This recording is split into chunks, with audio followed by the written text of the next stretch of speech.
Express, an international courier service.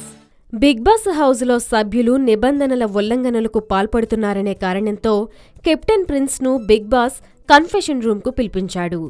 Mumaith, అర్చన, మహేష్ కత్తి, ఆదర్శ్, దీక్షాలు ఇంటిలో తెలుగులో కాకుండా ఇంగ్లీషు, హిందీ భాషల్లో మాట్లాడుతున్నారని బిగ్ బాస్ హెచ్చరించాడు.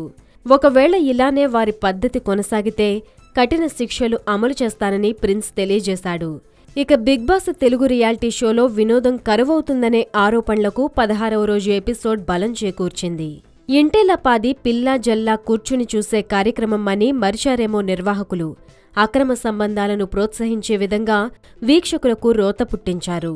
కొన్ని ఎపిసోడ్లను ఆహ్లాదకరంగా చూపిస్తూ వెంటనే వెగటు పట్టించే విధానాన్ని చూస్తే బిగ్ బాస్ కార్యక్రమం విపరీతమైన ఒత్తిడికి లోనైన సెన్సెక్స్ గ్రాఫ్లా అనిపిస్తుంది.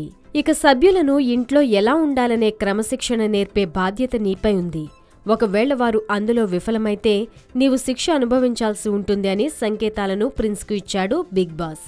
ఈ విషయాన్ని సభ్యులకు తెలియజేయాలని బిగ్ బాస్ ఆదేశించాడు. ఇదే విషయాన్ని ఆయా సభ్యులకు ప్రిన్స్ వెల్లడించడంతో వారు నిబంధనలను ఫాలో కావాలనే అంగీకారానికొచ్చారు. కానీ బిగ్ బాస్ ఆదేశాలను వెంటనే బేఖాతరు చేయడం గమనార్హం. ఈ ఆటలో తక్కువ సమయంలో గెలుపొందిన ముమైత్కు ఓ బహుమతిని లేదా ధన్రాజ్కు సర్ప్రైజ్ గిఫ్టును అందించే విధంగా 2 ఆప్షన్లిచ్చాడు. దాంతో ధన్రాజ్కు సర్ప్రైజ్ గిఫ్టును ఇవ్వమని ముమైత్ సూచించింది. దాంతో ధన్రాజు భార్య, కుమారుడు మాట్లాడిన వీడియోను ప్లే చేసి ఆశ్చర్యానికి గురిచేశాడు బిగ్ బాస్.